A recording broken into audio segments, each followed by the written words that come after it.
पिछले वीडियो में हमने इजराइल की स्थापना और इजराइल फिलीपींस युद्ध 1948 पर चर्चा किए थे। आज हम स्वेज युद्ध पर चर्चा करेंगे, तो वीडियो में अंत तक बने रहें। 7 प्रमुख अरब इजराइल युद्ध हुए हैं, जिसमें पहला है 1948 का फिलिस्तीन युद्ध, जिस पर हम चर्चा कर चुके हैं।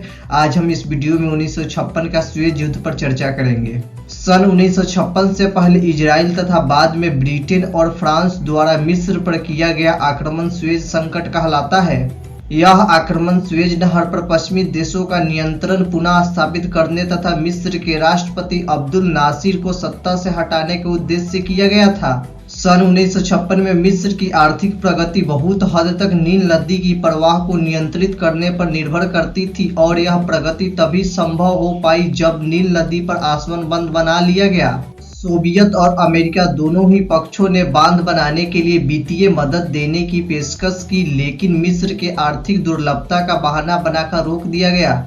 मिस्र के राष्ट्रपति अब्दुल नासिर ने इस बात पर अपने आक्रोश प्रकट करते हुए कहा कि न तो पूर्वी साम्राज्यवादी और न ही युद्धोत्तर महाशक्ति ने किसी प्रकार की मदद की है, जबकि नहर के जलमार्ग से होने वाले यातायात से सबसे अधिक लाभ उन्हें ही मिलने वाला था। अब्दुल नासिर ने अपने जोशीले भाषण में कहा कि स्वेज नदी के राष्ट्रीयकरण का अपमान है, और यह घोषणा भी की कि मिस्र अपना बांध खुद बनाएगा।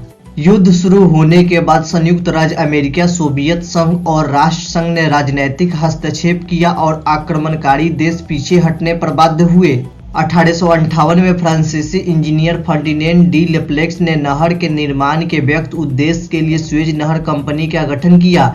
नहर का निर्माण तुर्क साम्राज्यवाद के तत्वाधान में सन 1959 से सन 1969 तक हुआ। नहर आधिकारिक रूप से 17 नवंबर 1869 को खोल दी गई थी। इस नहर का प्रबंध पहले स्वेज कैनाल कंपनी करती थी, जिसके आधे शेयर फ्रांस के थे और आधे शेयर तुर्की, मिस्र और अन्य अरब देशों के थे। बाद में मिस्र और तुर्की के शेयरों को अंग्रेजों ने खरीद लिया। मिस्र में कृत्रिम समुद्री स्तरीय जल मार्ग है। यह नहर स्वेज के इस्तमुस से होकर अफ्रीका और एशिया को विभाजित करते हुए भूमध्य सागर को लाल सागर से जोड़ता है।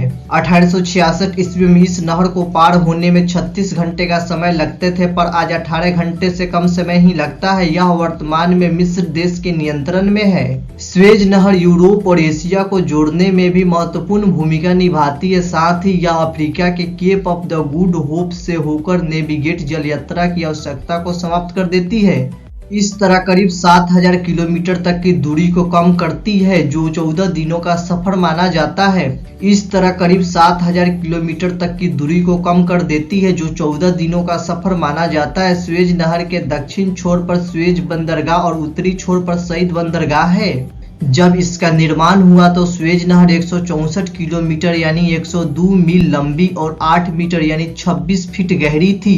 कई विस्तार के बाद यह 193.30 किलोमीटर यानी 120.11 मील लंबा और 24 मीटर यानी 29 मीटर गहरा और 205 मीटर यानी 6 से 73 मीटर चौड़ा है।